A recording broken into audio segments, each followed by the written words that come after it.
नमस्कार, मैं कमलेश सिंह एग्जाम 21 के प्लेटफॉर्म से। इस सेशन में हम लोग इंडियन कॉन्स्टिट्यूशन यानी भारतीय संविधान के उस टॉपिक पर हम लोग डिस्कस करेंगे जो बहुत ही इम्पोर्टेंट है।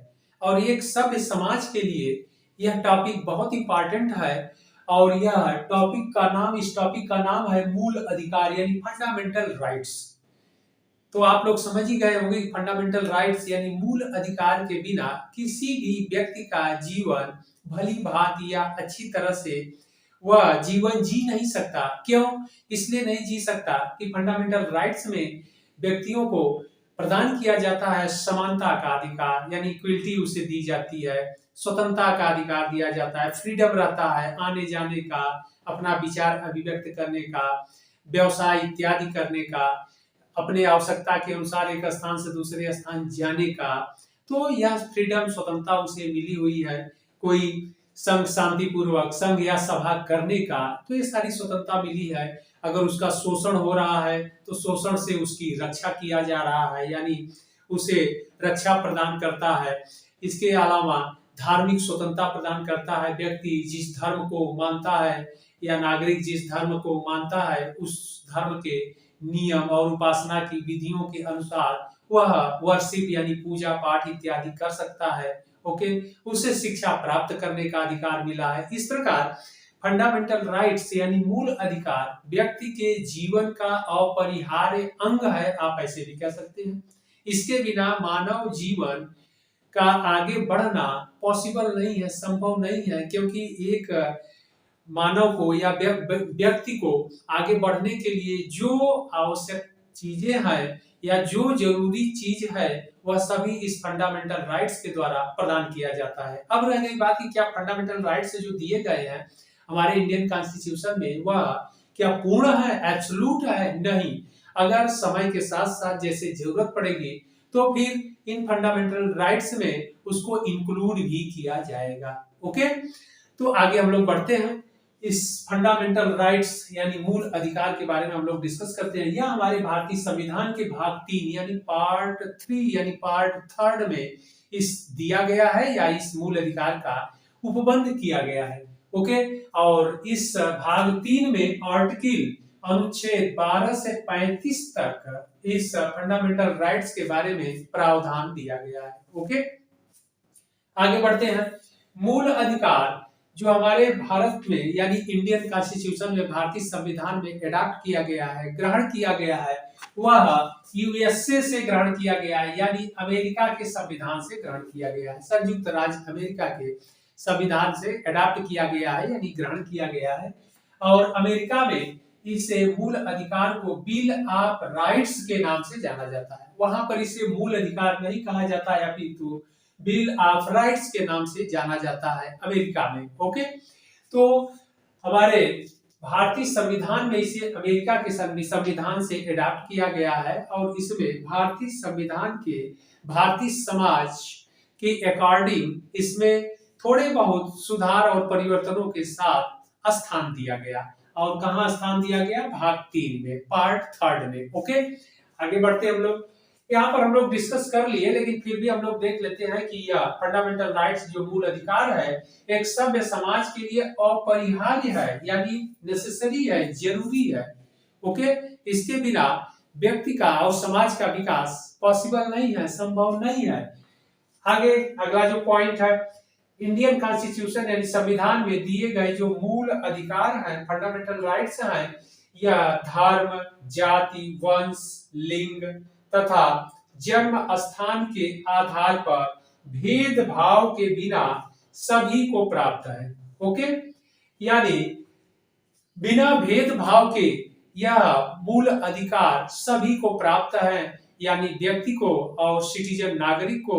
जबकि नागरिकों को सभी मूल अधिकार प्राप्त है लेकिन गैर नागरिकों को ये सभी मूल अधिकार प्राप्त नहीं है। ओके, गैर नागरिक से तात्पर्य है जो हमारे देश के बाहर से हैं यानी इंडियन नहीं है, भारतीय नहीं है, उनको कुछ ही मूल अधिकार फंडामेंटल राइट्स प्रदान किए गए हैं। उस पर हम लोग आगे डिस्कस करेंगे। लेकिन यह सिटीजन को यानी भारतीय नागरिक को सभी मूल अधिकार प्राप्त हैं। ओके, प्राप्त है लेकिन उसमें भी कोई भेदभाव नहीं किया जाएगा।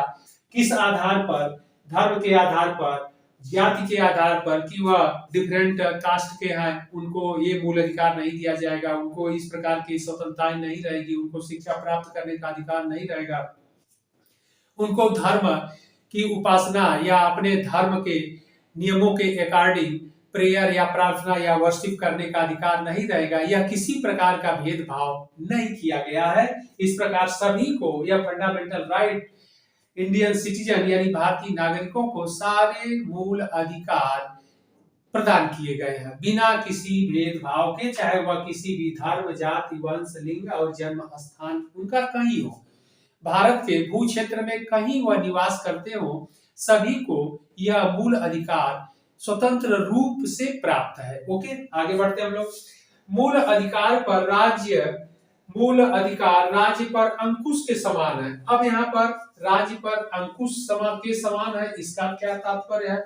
और राज्य से तात्पर्य है स्टेट्स, और हम लोग आगे डिस्कस करेंगे आर्टिकल 12 में यानी अनुच्छेद 12 में वहां पर राज्य की का डिफिनीशन दिया गया है, राज्य की परिभाषा दी गई है, तो वहां पर हम लोग इस पर डिस्कस करेंगे कि आखिर राज्य के अंतर्गत क्या है। तो राज्य के अंतर्गत यहाँ पर सिंपल रूप में देख लेते हैं कि केंद्र सरकार और राज्य सरकार और उसके अधीन आने वाले अधिकारी और प्राधिकारी। ओके, तो यहाँ पर केंद्र सरकार और राज्य सरकार यानी मूल अधिकार पर किसी प्रकार का अंकुश केंद्र सरकार और राज्य सरकार नहीं लगा सकती। ओके, और लगा सकते हैं तो किन कंडीशन में, उस पर हम लोग आगे डिस्कस करेंगे कि कंडीशन दिया गया है कि ये कंडीशन रहेगा तभी आप इस पर अंकुश या इसे मानने से रोक लगा सकते हैं। ओके, अगर ऐसे रोक लगाया जाता है राज्य द्वारा यानी केंद्र सरकार और राज्य सरकार के द्वारा, तो यह क्या है? न्यायोचित है, मूल अधिकार न्यायोचित है, जस्टिफाई है।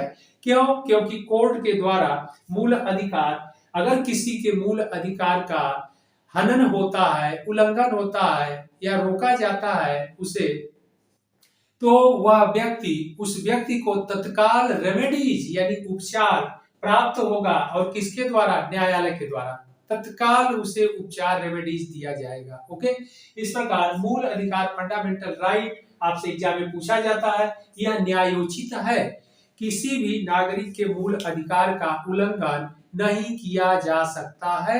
किसी विशेष परिस्थिति में वह कंडीशन है, तो उस पर हम लोग डिस्कस करेंगे कि इस कंडीशन को छोड़ करके आगे हम लोग डिस्कस किया जाएगा। तो किसी भी व्यक्ति के यानी सिटीजन के या नागरिक के मूल अधिकार को का हनन किसी भी तरह से राज्य सरकार नहीं कर सकती विदाउट किसी विशेष परिस्थिति के अलावा। ओके, आगे हम लोग बढ़ते हैं। यहाँ पर डेट भी दिया गया है। आपातकाल के दौरान, अगर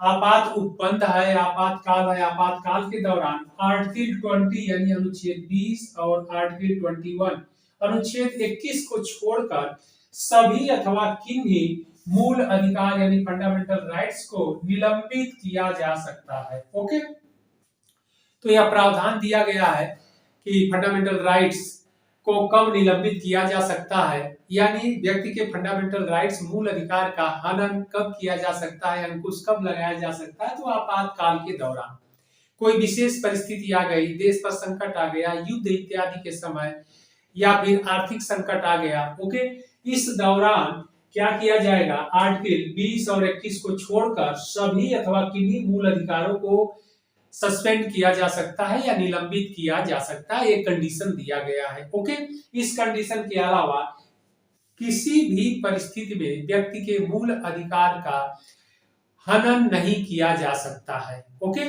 आगे बढ़ते हैं हम लोग।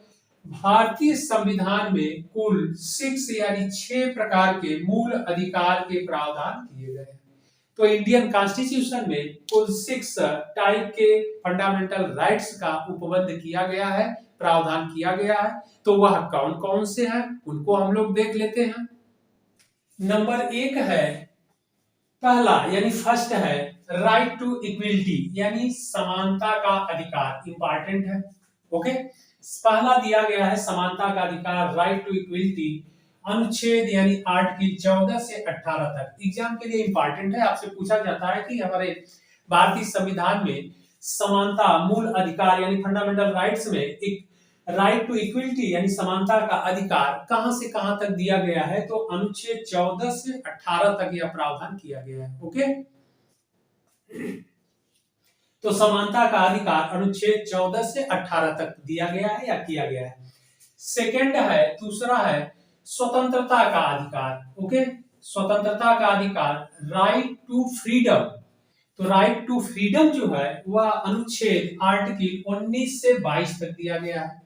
तो दूसरा अधिकार राइट टू फ्रीडम का है, स्वतंत्रता का अधिकार है, अनुच्छेद यानी आर्टिकल 19 से 22 तक है। ओके, आगे तीसरा जो अधिकार दिया गया है वह शोषण के विरुद्ध अधिकार है, यानी राइट अगेंस्ट एक्सप्लोटेशन का जो अधिकार है अनुच्छेद 23 और 24 में दिया गया है, यानी आर्टिकल 23 और 24 में दिया गया है शोषण के विरुद्ध अधिकार, राइट अगेंस्ट एक्सप्लोटेशन। ओके, बहुत इंपॉर्टेंट है, एग्जाम में हमेशा पूछा जाता है कि मूल अधिकार में शोषण के विरुद्ध अधिकार कहां दिया गया है, तो आर्टिकल 23 से 24 में दिया गया है। ओके, अगला है नेक्स्ट, चौथे नंबर पर धर्म की स्वतंत्रता का अधिकार। तो धार्मिक स्वतंत्रता का अधिकार कह सकते हैं या धर्म की स्वतंत्रता का अधिकार, यानी right to freedom of religion, right to freedom of religion अनुच्छेद 25 से 28 तक। ओके, तो आर्टिकल या अनुच्छेद 25 टू 28 तक है, क्या दिया गया है, तो धर्म की स्वतंत्रता का अधिकार, right to freedom of religion. Okay, आगे बढ़ते हैं हम लोग, फिफ्थ यानी 5वें नंबर पर क्या है, संस्कृति और शिक्षा संबंधी अधिकार, अनुच्छेद 29 और 30, आर्टिकल 29 एंड आर्टिकल 30 ओके में दिया गया है, अनुच्छेद 29 और अनुच्छेद 30 में दिया गया है संस्कृति और शिक्षा संबंधी अधिकार, यानी cultural and educational rights. Okay, six है, यानी छठा जो फंडामेंटल राइट है, मूल अधिकार क्या दिया गया है, संवैधानिक उपचारों का अधिकार, यानी राइट टू कॉन्स्टिट्यूशनल रेमेडीज, यानी यहाँ पर उपचार की बात कहा गया है, संवैधानिक उपचारों का अधिकार, राइट टू कॉन्स्टिट्यूशनल रेमेडीज की बात कहा गया है, और वह 32 से 35 तक किया गया है। ओके, यानी संवैधानिक, छठे नंबर पर जो है संवैधानिक उपचारों का अधिकार दिया गया है, अनुच्छेद 32 से 35 तक दिया गया है। ओके, अब यहाँ पर एक चीज और इंपॉर्टेंट है, वह है यहाँ पर हम लोग देखें कि अनुच्छेद आर्टिकल 32 से 35 तक, इसमें एक आर्टिकल, एक अनुच्छेद नहीं दिया गया है, 31 के बारे में प्रावधान नहीं किया गया है। तो इस पर हम लोग डिस्कस कर लेते हैं कि आर्टिकल 31 पर प्रावधान क्यों नहीं किया गया है, इसे क्यों हटा दिया गया है। तो यहाँ पर हम लोग देख लेते हैं कि अनुच्छेद 31 में, यानी आर्टिकल 31 में संपत्ति संबंधी अधिकार दिया गया था। यहाँ पर संपत्ति संबंधी अधिकार दिया गया था, यानी व्यक्ति को धन अर्जित करने का भी अधिकार दिया गया था, लेकिन आगे चलकर के 44वें संविधान संशोधन के द्वारा, 44वें संविधान संशोधन 1978 में जो किया गया, इस 44वें संविधान संशोधन के द्वारा इस आर्टिकल को यहां से हटा दिया गया और इसे अनुच्छेद आर्टिकल 300 क में स्थान दिया गया, वहां ले जाकर के इसे रख दिया गया, शिफ्ट कर दिया गया, यानी धन को संपत्ति के अर्जन या जो धन का फंडामेंटल राइट में, मूल अधिकार में धन को भी, संपत्ति को भी मेंशन किया गया था, उसे 44वें संविधान संशोधन के द्वारा हटा करके उसे 300 क में, अनुच्छेद 300 क में स्थान दिया गया और वहां पर इसे विधिक स्वरूप प्रदान कर दिया गया, लीगली कर दिया गया